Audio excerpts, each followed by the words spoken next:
नमस्कार, आप देख रहे हैं देश न्यूज। मैं हूं आपके साथ सूरज पाठक। हमारे खास कार्यक्रम सत्ता का संग्राम में आपका स्वागत है। सत्ता का संग्राम छिड़ा हुआ है और आज पांचवें चरण का युद्ध हो रहा है। ये युद्ध ही है क्योंकि इस युद्ध में आर पार की लड़ाई सामने है। अब तक 4 चरण का मतदान हो चुका है, पांचवें चरण का मतदान आज है और पांचवें चरण का सबसे छोटा चरण कहा जा रहा है क्योंकि इसमें कुल 49 सीटों पर मतदान होना है। 49 सीटों पर आज मतदान हो रहा है और 8 राज्यों की 49 सीटों पर मतदान आज चल रहा है। इसमें 8 करोड़ 95 लाख से ज़्यादा मतदाता अपने अपने क्षेत्र में मतदान करेंगे और इन 49 सीटों के लिए 94,732 मतदान केंद्र बनाए गए। आपको बता दें कि उड़ीसा राज्य में 35 विधानसभा सीटें जो बची हुई हैं उन सीटों पर भी आज ही मतदान होना है और पांचवें चरण में 695 प्रत्याशी जो हैं वो मैदान में हैं और इन 695 प्रत्याशियों की भाग्य का फैसला आज 8 करोड़ 95 लाख मतदाता आज करने वाले हैं। महाराष्ट्र की 13 सीटों पर आज मतदान हो रहा है, उत्तर प्रदेश की 14 सीटों पर मतदान है और पश्चिम बंगाल की 7 सीटों पर आज मतदान हो रहा है, बिहार की 5 सीटों पर मतदान है, झारखंड की 3 सीटों पर आज मतदान हो रहा है और उड़ीसा की 5 सीटों पर मतदान है, जम्मू कश्मीर की 1 सीट और लद्दाख की 1 सीट पर मतदान किया जा रहा है। आपको बता दें कि पांचवें चरण में सबसे कम 49 सीटों पर मतदान है क्योंकि इसके पहले जहां देखा गया कि 101 सीटें पे मतदान हुआ है, अलग अलग संख्या मतदान हुआ है, लेकिन 89 सीटों पर ही मतदान हुआ है, लेकिन आज केवल 49 सीटों पर मतदान हो रहा है। हालांकि मौसम को देखते हुए जहां भीषण गर्मी है, भीषण गर्मी को देखते हुए चुनाव आयोग ने मतदान केंद्रों पर पर्याप्त इंतजाम किए हैं। आपको बता दें कि कुछ ऐसी सीटें हैं जो हॉट सीट कही जा रही है। इसमें उत्तर प्रदेश की रायबरेली सीट है और लखनऊ सीट पर मतदान होना है, अमेठी सीट पर मतदान होना है। लखनऊ से राजनाथ सिंह जो केंद्रीय मंत्री हैं वो मैदान में हैं। साथ ही लोकसभा चुनाव के पांचवें चरण का मतदान जो हो रहा है उसमें रायबरेली से कांग्रेस के नेता राहुल गांधी मैदान में हैं। अमेठी सीट से 2019 में राहुल गांधी चुनाव हारे थे और स्मृति ईरानी जीती थी, केंद्रीय मंत्री हैं। केंद्रीय मंत्री स्मृति ईरानी चुनाव मैदान में हैं। साथ ही कैसरगंज से ब्रजभूषण को टिकट नहीं मिली थी, उनके बेटे करण भूषण को टिकट मिली है तो पहली बार मैदान में है और मुंबई उत्तर से पीयूष गोयल भी पहली बार चुनावी मैदान में है। महाराष्ट्र की दिंडोरी सीट से प्रवीण भारती पवार चुनाव मैदान में, बारामूला से उमर अब्दुल्ला चुनावी मैदान में है और महाराष्ट्र की दिंडोरी सीट से प्रवीण भारती पवार, हाजीपुर से चिराग पासवान अपनी किस्मत आजमा रहे हैं। 8 राज्यों की 49 सीटें हैं। सबसे ज़्यादा नज़र टिकी हुई है उत्तर प्रदेश की हॉट सीटों पर। क्या है वहाँ के समीकरण और कौन अपनी बात मतदाता तक पहुँचाने में कारगर हो सका है, कामयाबी मिली है, हम बात करेंगे। हमारे साथ भारतीय जनता पार्टी के प्रवक्ता सुरेश रत्नानी जी हैं। सुरेश जी, आपका बहुत स्वागत है देश न्यूज़ में। सुरेश जी, हम बात कर रहे हैं उत्तर प्रदेश में जिन सीटों पर मतदान हो रहा है, सबसे हॉट सीट मानी जा रही, चाहे हम बात करें राजनाथ सिंह प्रत्याशी हैं वहाँ से, अमेठी की सीट है, रायबरेली की सीट है, इन सीटों को हॉट सीट माना जा रहा है। क्या रणनीति रही है आपकी मतदाताओं तक अपनी बात पहुँचाने की? सबसे पहले मैं आपको सबको जो है बहुत बहुत नमस्कार और धन्यवाद। जी, नमस्कार। हमारे जो उत्तर प्रदेश माननीय राजनाथ सिंह जी हैं, स्मृति ईरानी हैं, या अमेठी सीट है या ब्रजभूषण वाली है, जी।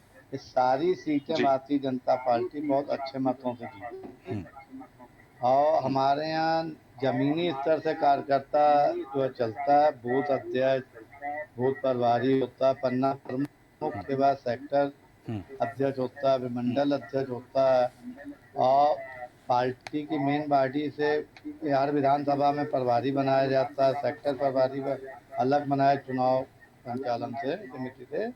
तो हमारे यहाँ एक जमीनी स्तर से काम होता है और जो पन्ना प्रमुख होता है, पन्ना प्रमुख उसी बूथ का जितने पन्ने होते हैं जिस बूथ पे, जी। हर बूथ पे एक पन्ना प्रमुख होगा हर पन्ने का। अब वो अपने यहाँ जो आसपास के मतलब वोटर हैं, घर हैं, उनको जो है अवगत कराता है और जाता मिल जाते हैं, कहा जाता है, मोबाइल नंबर लिया जाता है, उनसे दोबारा रिपीट किया जाता है। तो हमारे यहाँ जो वोट ऑफ परसेंटेज जो पार्टी का बढ़ता है डे बाय डे हर चुनाव में, तो ये हमारी कार्यकर्ताओं की सबसे बड़ी मेहनत का परिणाम होता है और उसी परिणाम की वजह से हमारी जो है चुनाव के टाइम में हर बार आप देखेंगे, हर चाहे लोकसभा का हो, चाहे विधानसभा का हो, चाहे परिषद का चुनाव हो, तो वो हमेशा जो है मत हमारे जो हर वार्ड स्तर हो, चाहे हमारा जो है विधानसभा हो चाहे लोकसभा, हमारा वोट ऑफ परसेंटेज हर बात बढ़ता ही है, जो है कभी कम नहीं होता। ठीक है, लेकिन सुरेश रतनानी जी, यहाँ एक बात आई है कि जैसे अमित शाह जी आते हैं रायबरेली में और वो कहते हैं मतदाताओं से कि आप अमेठी और रायबरेली हमें जिता दीजिएगा, हम 400 पार हो जाएंगे। तो ये 2 सीटों पर ज़्यादा फोकस रहा है। स्मृति ईरानी को लेकर के बात रही कि कुछ एंटी इनकम्बेंसी है, तो वो एंटी इनकम्बेंसी फैक्टर से कैसे निपटे हैं आप अमेठी में? कोई वो नहीं है, अमित शाह जी आए कहा वो तो जरूरी भी है कहना, और मेन है कि अगर अमित शाह कहा है तो 400 पार 2 सीटों का जो गांधी पर लिखते हैं वो गांधी पर तो है नहीं, वो राहुल के और जो सोनिया जी की, तो उसको जब तक हम दोनों सीटें दबे उससे भारी मतों से जीतेंगे ना, तो वो इनका जो कांग्रेस का जो यहाँ वो है वो हमेशा के लिए यहाँ समाप्त हो जाएगा। तो मतलब जैसा आपने कहा कि कांग्रेस को यहाँ से हमेशा के लिए समाप्त करना है। अब चूंकि रायबरेली सीट पर एक तरफ वायनाड से चुनाव लड़ रहे हैं राहुल गांधी और रायबरेली सीट पर है, तो रायबरेली सीट पर आप कड़ी टक्कर मानते हैं बीजेपी के लिए राहुल गांधी के खड़े हो जाने से? राहुल अमेठी भी तो खूब खड़े होते थे, सोनिया जी वहाँ खड़ी होती थी। हाँ। अब राहुल आ गए हैं तो राहुल का मतलब थोड़ी कि वहाँ की जनता राहुल को वो जो है पसंद करके उनको जो है एमपी बना के देगी। ऐसा कहीं भी जो है वहाँ की रायबरेली की जनता ये सोच चुकी है कि हमें इस परिवार को कतई जो है रायबरेली वोट दे के लोकसभा इनको यहाँ से बीजेपी प्रत्याशी को भी जीत के हमें वहाँ लोकसभा जो है भेजना है।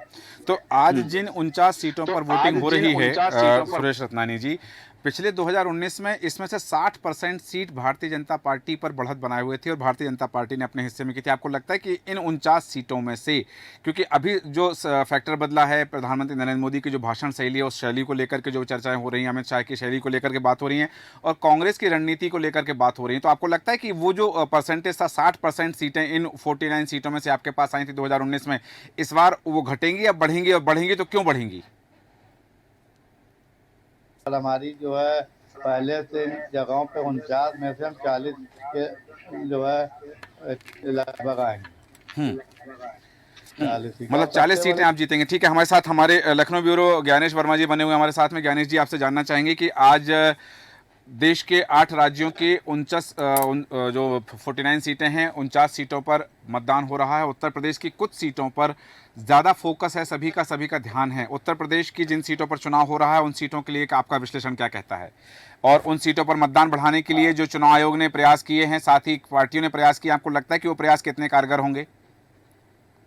देखिए, कहीं न कहीं अगर हम देखें उत्तर प्रदेश की बात करें तो उसमें लगातार इस बार देखिए अमित राहुल है और अखिलेश यादव हैं, तो इस तरीके से जो मेन नेता हैं, पॉलिटिशियन है, उनकी दांव कहीं न कहीं साथ पे लगा हुआ है। तो इस तरीके से अगर हम देखें, और निर्वाचन विभाग के नवदीप रेणुआ लगातार कह रहे हैं कि मैं जो है वोटिंग परसेंटेज बढ़ेगा, लेकिन पिछली बार से अगर हम देखें तो उससे कम ही जा रहा है। वो इससे पहले चरण में चाहे दूसरे चरण की बात करें, तीसरे चरण की बात करें, चौथे, तो उसमें लगातार अगर हम इससे पहले वाले चुनाव की तुलना करें तो इसमें परसेंटेज कम जा रहा है। जबकि अपनी प्रेस कॉन्फ्रेंस में लगातार वो कहते हैं कि मैं लगातार लोगों को जागरूक करने का काम कर रहे हैं, होल्डिंग के माध्यम से लोगों को जागरूक करने का काम किया जा रहा है कि पहले वोट करें फिर जलपान करें, लेकिन उसका असर कहीं देखने को नहीं मिल रहा है। मैं बता दूं उत्तर प्रदेश में अभी आप देखिए 11 बजे तक अगर हम बात करें तो 27.76% मतदान हुआ है और मोहनलालगंज में 28.52% मतदान हुआ है। लेकिन यहाँ यदि हम बात करें, मैं बात करूंगा ज्ञानेश जी, यदि हम यहाँ बात करें कि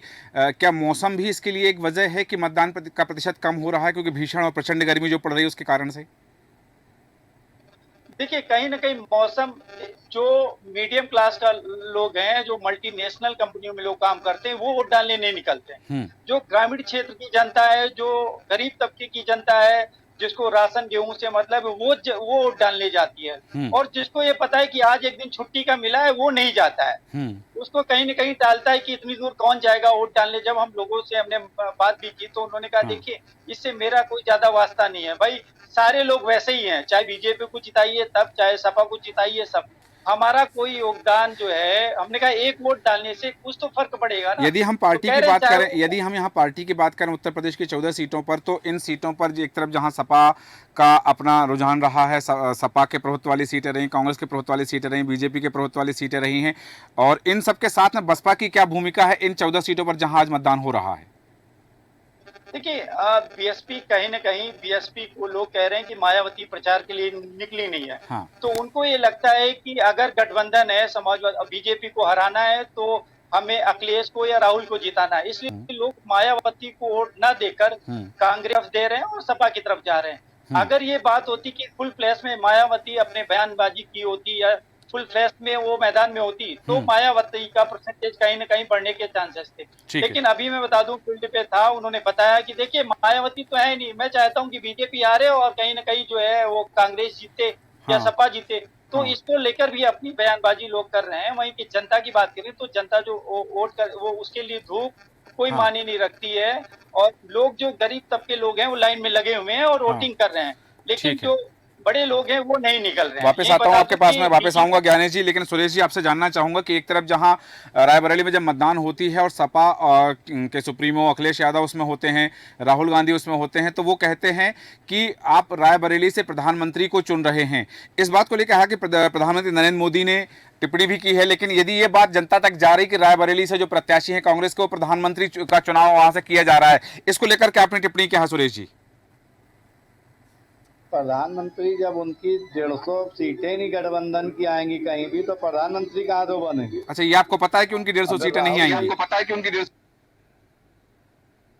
प्रधानमंत्री के लायक, मतलब कौन चाहेगा कि राहुल जैसे को प्रधानमंत्री बनाया जाए? हम्म, पहले तो ये आप सबसे समझिए कि देश की जनता कतई नहीं चाहेगी हम्म, प्रधानमंत्री पद दिया जाए। पहले वो तो बहुत दूर की बात तक 150 से सीटें गठबंधन नहीं लाएगा चलिए आगे। वापस आता हूँ आपके पास है में। कांग्रेस प्रवक्ता परवेज इस्लाम जी हमारे साथ जुड़े हुए हैं। परवेज जी, बहुत स्वागत है आपका देश न्यूज में। परवेज जी, आप तक हमारी आवाज आ रही है? परवेज जी से पुनः संपर्क करेंगे। सुरेश जी, आप अपनी बात जारी रखें। और जैसे आपने कहा कि 150 सीटें नहीं आ रही हैं, तो इसके पीछे का कौन सा गणित है कि आपको पता है कि जो इंडिया अलायंस है, जो विपक्षी गठबंधन, उनकी 150 सीटें ही नहीं आ पाएंगी? जी किनारे हुए, ममता जी हो गई, सब किनारे हो, तो गठबंधन कहाँ है?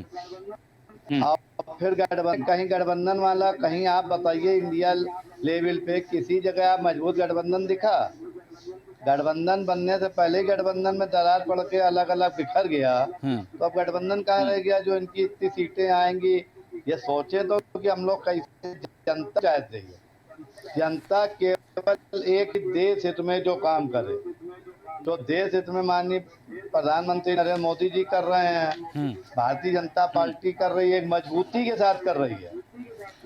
और तीसरे टर्म में माननीय मोदी जी जो है कड़े निर्णय लेने जा रहे हैं देश हित में, जो है कम से कम देश की जो जड़ें मजबूत हो। आज तक जो भी 10 साल मोदी जी ने पीछे किया, हाँ, ऐतिहासिक काम किए, और ऐसे ही तीसरे टर्म में उससे भी ज्यादा मजबूत और एक ऐसे कार्य होंगे जिससे देश की जनता याद करेगी, हाँ वाकई में जो है माननीय मोदी जी जो पीएम बनने के बाद तीसरे टर्म में ठीक बहुत है, बड़े काम ठीक है। वापस आता हूँ आपके पास में सुरेश रत्नानी जी। परवेज इस्लाम जी हमारे साथ जुड़े हुए हैं, कांग्रेस प्रवक्ता। परवेज जी, आपका बहुत स्वागत है देश न्यूज में। परवेज जी, आप तक हमारी आवाज आ रही है? परवेज इस्लाम जी, आप मुझे सुन पा रहे हैं? हमारी तकनीकी टीम से कहना चाहूँगा कि देखें कि क्या तकनीकी परेशानी हो रही है, उसे ठीक करें। वापस आऊँगा, लेकिन अभी ज्ञानेश जी, आपसे जानना चाहूँगा कि जो बात हो रही गठबंधन को लेकर के, कि गठबंधन की जो तस्वीर पहले बनी थी चुनाव से पहले, वो तस्वीर अब दिखाई नहीं दे रही है। उत्तर प्रदेश में गठबंधन को लेकर क्या स्थिति है? देखिए कहीं न कहीं गठबंधन को लेकर जो ऐसे लोग हैं जो चाहते हैं कि बीजेपी को हटाना है, वो लोग गठबंधन की तरफ भाग रहे हैं। लेकिन बाकी लोगों की हम बात करें, जैसे अभी मायावती ने ही बयान दिया था कि जी। देखिए ईवीएम में अगर कोई गड़बड़ी नहीं हुई है, हम्म, तो वो बीजेपी हारी गई। हम्म, तो इस तरीके से बयानबाजी भी हो रही है, लेकिन हालांकि कुछ लोगों का ये भी कहना है कि अब बदलाव जरूरी है, क्योंकि विपक्ष को भी मजबूत होना जरूरी है, तभी हम लोगों की बातों को सुनना सरकार सुनेगी। सियासी क्योंकि हलकों में एक चर्चा थी नौकरियों को ज्ञानेश जी, लेकर राजनीतिक गलियारों में एक चर्चा थी कि यदि राहुल गांधी अमेठी सीट से खड़े हो जाते, तो जितनी आसान जीत कांग्रेस प्रत्याशी शर्मा को वहां से मिलने वाली है, उससे कहीं ज्यादा आसान जीत राहुल गांधी के लिए हो जाती। इन समीकरणों के पीछे क्या वजह थी? नहीं, देखिए कहीं न कहीं जो राहुल गांधी, अगर हम रायबरेली की बात करें या अमेठी की बात करें, हाँ, तो ये उनका गढ़ है। ये अभी कल ही बात कर रहा था, तो वहाँ के लोगों का कहना था कि देखिए यहाँ पे हाँ, राहुल गांधी ही जीतेंगे। हाँ, और अगर कांग्रेस के परिवार के लोग ही जीतेंगे, क्योंकि यहाँ बीजेपी का वो पकड़ नहीं है, क्योंकि ये पुश्तैनी चीजें हैं, चाहे वो सोनिया गांधी हो और चाहे राजीव गांधी हो। अगर वो लोग पारिवारिक तौर पर इस समय राहुल गांधी हैं तो उनका जीतना तो तय है। हाँ। लेकिन बाकी सीटों की अगर हम बात करें तो कहीं ना कहीं उस पर असर है, लेकिन रायबरेली की चाहे अमेठी की बात करें तो उस पर राहुल गांधी का जीतना तय है। ठीक है, और उस पर अगर बात यहाँ जो बात कही जा रही है कि ठीक है वो परंपरागत सीटें हैं और वहाँ परंपरागत मतदाता है, लेकिन परंपरागत मतदाताओं ने 2019 में परिणाम बदल दिए थे। एक बार पुनः को प्रयास करना चाहूंगा कि परवेज इस्लाम जी तक आप तक हमारी आवाज आ रही है? परवेज इस्लाम जी जी आ रही। जी, देश न्यूज में बहुत स्वागत है आपका। और परवेज जी, जैसा हम जानना चाहेंगे कि अभी भारतीय जनता पार्टी के जो प्रवक्ता सुरेश रत्नानी जी हैं वो कह रहे थे कि जब बात हुई रायबरेली में सपा सुप्रीमो जो हैं वो और राहुल गांधी, अखिलेश यादव और राहुल गांधी की संयुक्त प्रेस कॉन्फ्रेंस होती है तो उसमें कहा जाता है कि आप रायबरेली से प्रधानमंत्री चुन रहे हैं। तो अभी उस पर टिप्पणी करते हुए सुरेश रत्नानी जी ने कहा कि विपक्षी गठबंधन की तो 150 सीटें ही नहीं आ रही और आपका तो गठबंधन ही खंड खंड हो चुका है। देखिए, जैसे कि मैं आपके चैनल के माध्यम से इसका संदेश है रत्नानी जी को भी मैं बताना चाहूंगा कि 150 सीटें ये अपने लिए बताना चाह रहे हैं कि इनके लिए 150 सीटें, जो 400 पार का इनका नारा था वो कहीं नहीं है। 400 हार का जो नारा, जो अभी खुद भी यकीन हो रहा है कि 400 सीटें हार रहे हैं, तो रत्नानी जी हो सकता है कि 150 सीटें भारतीय जनता पार्टी की आकलन कर पा रहे हों, लेकिन ये स्पष्ट है कि 5वें चरण का चुनाव है। पाठक जी, आप भी देख लीजिएगा कि जनता संविधान और लोकतंत्र की रक्षा के लिए आज अपनी लाइनों में लगकर खड़ी है और शाम तक बिल्कुल संविधान और लोकतंत्र की रक्षा के लिए एक मत होकर बिल्कुल स्पष्ट इंडिया गठबंधन के साथ खड़ी है जनता। और 4 जून को ये स्पष्ट हो जाएगा कि भारतीय जनता पार्टी ने जिस तरह से जनता से झूठे वादे किए हैं, जिस तरह से हिंदू मुस्लिम किए हैं, ये सब जनता जान चुकी है। अब 4 जून को स्पष्ट है कि इंडिया गठबंधन की सरकार बनने जा रही है, क्योंकि लोकतंत्र और संविधान को बचाना बहुत जरूरी हो गया है देश के अंदर। और रत्नानी जी भी ये बात को समझ रहे हैं, तो अपना आकलन बता रहे हैं कि 150 सीटें ये ला सकते हैं। लेकिन 400 पार का नारा कहीं नहीं है, इनका 400 हार का नारा है। नहीं, लेकिन यहाँ जैसा से हम देख रहे हैं कि प्रधानमंत्री नरेंद्र मोदी लगातार टिप्पणी कर रहे हैं। कल भी उन्होंने जो बात कही है, उन्होंने कहा है कि शहजादे मतलब राहुल गांधी के लिए टिप्पणी की है कि ये नक्सलियों जैसी भाषा बोल रहे हैं, तो ऐसे में तो मतदान के प्रतिशत पर असर पड़ेगा ना। आप देखिए, यही तो भाषा है ना कि एक प्रधानमंत्री एक संवैधानिक पद पर होने के बाद और एक इतने वरिष्ठ नेता की उनकी भाषा शैली किस तरह से, ये भी देख रहा है कि किस तरह की किस भाषा का प्रयोग किस व्यक्ति के लिए हो रहा है। हम कहते हैं कि आप किसके लिए प्रयोग कर रहे हैं, कि आपकी भाषा को जनता देख रही है। आप इतना हताश होने की जरूरत नहीं है, क्योंकि 4 चरण के चुनाव में भारतीय जनता पार्टी को आभास हो चुका है कि इनके रिजल्ट इनके मुताबिक नहीं आ रहे हैं, कि जनता ने स्पष्ट संदेश दिया है कि वो इंडिया गठबंधन के साथ है। इन लोगों को भी आभास हो गया है, तो अब इनकी भाषा कहीं ना कहीं बिगड़ रही है। लेकिन प्रधानमंत्री जी से जनता ने ऐसी अपेक्षा नहीं की थी कि वो इस भाषा शैली का प्रयोग इस तरह से भी कर सकते हैं। देखिए, आपकी हिदायत तय है, वो बात अलग है, लेकिन आप अपनी भाषा को चेंज ना कीजिएगा। ये देश की जनता अब संविधान और लोकतंत्र को बचाने के लिए इंडिया गठबंधन के साथ है और 4 जून को इंडिया गठबंधन की सरकार बनने जा रही है। ठीक है, 4 जून को इंडिया गठबंधन की सरकार बनने जा रही है, ये कहना है परवेज जी का। सुरेश जी, बात यहाँ आ रही है कि भाषा पर सवाल उठ रहे हैं भारतीय जनता पार्टी के, और खासतौर से भारतीय जनता पार्टी के नेता प्रधानमंत्री नरेंद्र मोदी की भाषा पर, कि एक संवैधानिक पद पर बैठे हुए व्यक्ति को इस तरह की भाषा का प्रयोग नहीं करना चाहिए। ये जो भी बात कहते हैं बिल्कुल सच कहते हैं, वो हकीकत कहते हैं।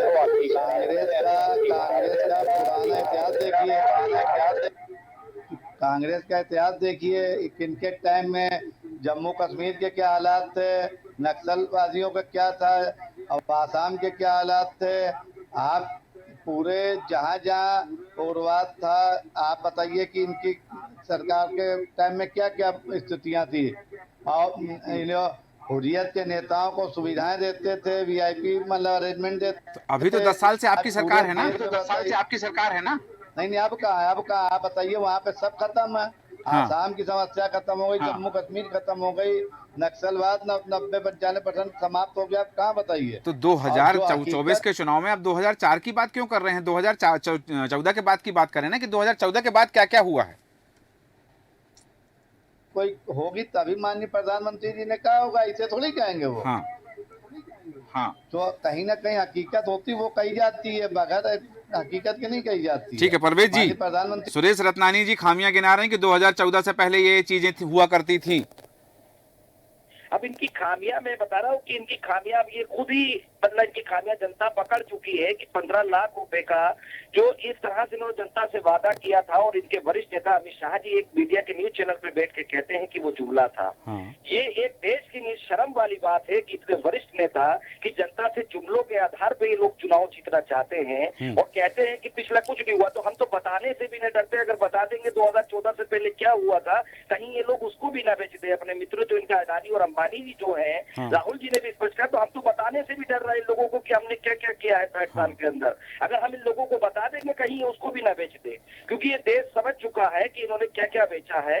और बिल्कुल हवाई अड्डा बेच के, और जेपी नड्डा जी भी खुश है, ये तरह से सब कुछ जनता को समझ चुकी है। अब ये बिल्कुल इनके कोई जुमलों में जनता नहीं आने वाली है। संविधान आज खतरे में है, ये संविधान को बदलने की बात कर रहा है। देखिए पाठक जी, आपका जिम्मेदार चैनल है, आपको भी मालूम है कि भारतीय जनता पार्टी के 6 वरिष्ठ नेताओं ने अपना बयान दिया है कि 405 सीटें ला दीजिए, हम संविधान को बदलेंगे। ये बाबा साहब के संविधान को बदलने का प्रयास जो इनका हो रहा है, ये देश के लिए एक खतरा है। इस संविधान को, इस भारत के लोकतंत्र को किसी भी हालत में बदलने नहीं दिया जाएगा। और आज 5वें चरण के चुनाव में जनता एकमत होकर संविधान और देश की रक्षा के लिए, लोकतंत्र को बचाने के लिए आज वोट कर रही है। और इन्हें आभास है कि इनके पक्ष में कोई मतदार नहीं है, इंडिया गठबंधन के साथ जनता खड़ी है, क्योंकि संविधान और लोकतंत्र की रक्षा आज बहुत जरूरी इस देश के अंदर हो गई है। ठीक है, जैसे कि बात हुई कि ये जो मतदान हो रहा है लोकतंत्र को बचाने के लिए हो रहा है, लोकतंत्र की रक्षा के लिए हो रहा है।